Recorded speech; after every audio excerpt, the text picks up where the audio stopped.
The exhibition Entangled is really all about artists' fascination with making and materials, and all the artists in the exhibition from the 20th century right through to the present are experimenting with their chosen materials. The whole conversation started a few years ago and came out of many studio visits that I made with women, and how I started thinking that women worked in a different way than men. It was a question of not so much aesthetics, but the actual physicality and the use of the hands. We have 45 artists from all over the world, and the only thing they have in common is that they're all women and their use of materiality.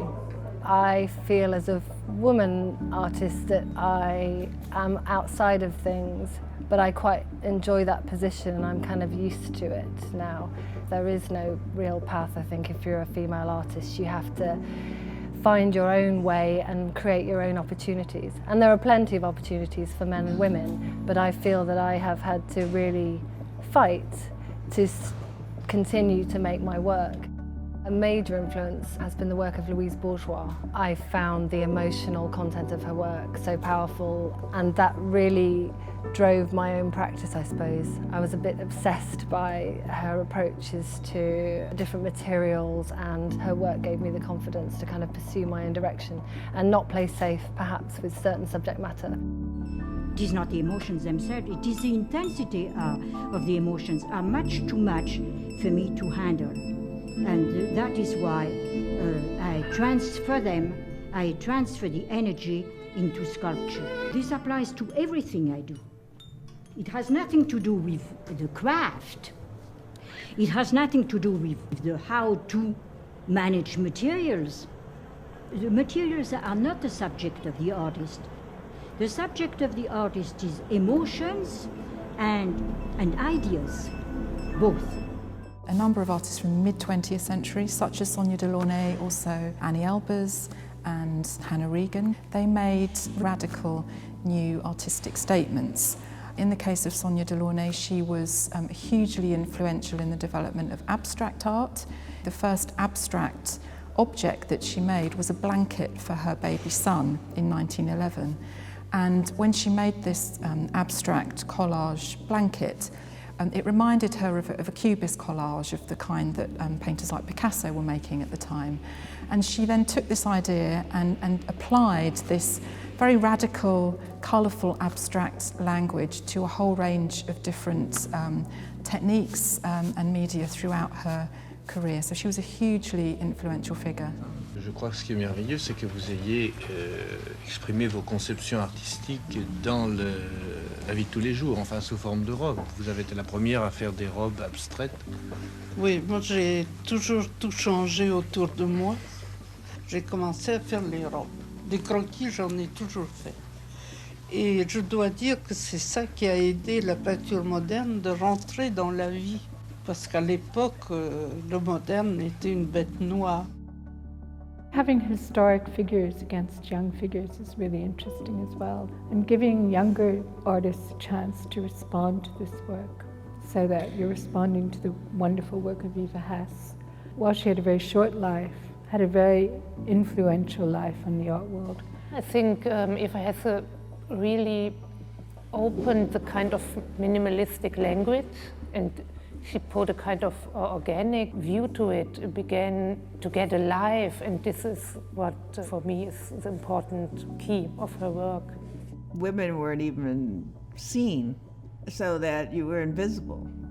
Eva was doing this extraordinary work, and being seen by a few people. So that broke some barriers, and I could see the cracks happening in the male-dominated system. Her belief was simple. I'm an artist, and I want to be known as an artist. Anytime they tried to make her a woman artist, she got furious. Well, since I was a kid, I always enjoyed making things, but I didn't know so much about art. I had these ideas what an artist was. Then I was introduced to work, for example, of this wonderful Eva Hesse.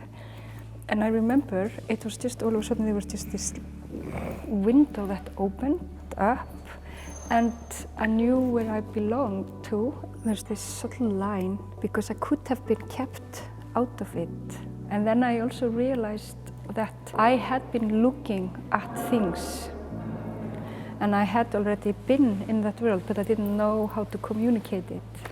I first encountered Eva Hesse's work, and it was like feeding a starving person. It was exactly what I had been waiting for. She's telling me yet again that the work can come from you, and it has this deep sense of intimacy and this closeness.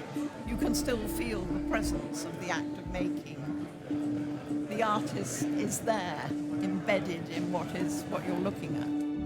And to see Judith Scott, who was born profoundly deaf and was finally institutionalized in a sense, but in a creative way, and who wrapped things. And you don't know what's inside them. We have our little name for one of them. We call it the mummy, because it looks like there's a mummy inside, but who knows. But it gives other younger people an idea of how to use materials. I think she's become a bolder, more abstract artist as she's matured through her career. She's almost choosing more contemporary, more modern materials. She had the same access to those materials all along, but she's choosing different things. The genesis of a piece is often 2 or 3 pieces of wood tied with a few pieces of string, and then more string is tied and another piece is added.